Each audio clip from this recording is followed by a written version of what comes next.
التأهيل المهني مدفوع الأجر، الأوس بيلدونج. ده بيبقى برنامج تدريب مهني مدفوع الأجر في ألمانيا، مدته بتبقى غالبا من 2 ل3 سنين. بتتعلم فيه مهنة عملية زي التمريض وتكنولوجيا المعلومات والميكانيكا والفندقة وحرفة النجارة والسباكة واللحام. دراسة وتدريب عملي ونظري.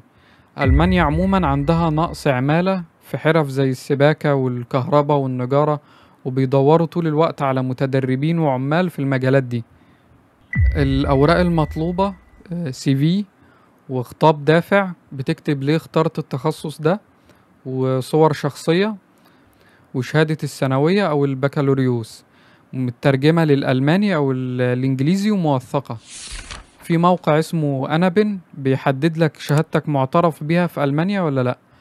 لو الشهادة محتاجة معادلة بتترجمها وتوثقها من وزارة التربية والتعليم أو التعليم العالي ووزارة الخارجية المصرية لو أنت من مصر، وتختمها من السفارة الألمانية في القاهرة، وتقدم طلب رسمي للمعادلة من موقع اسمه Anerkennung in Deutschland.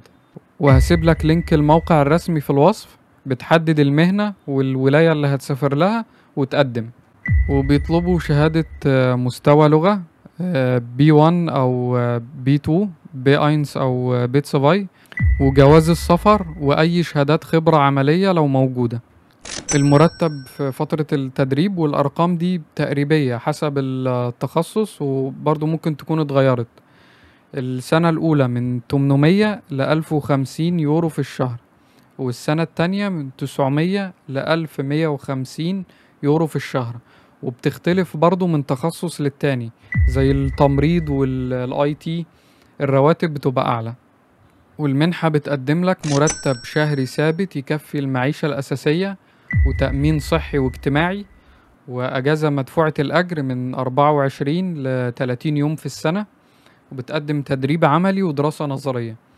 وبعد ما بتخلص التدريب ومنحة الأوس بيلدونج وتنجح في الاختبارات، بتاخد شهادة معترف بيها في ألمانيا وفي دول الاتحاد الأوروبي كلها.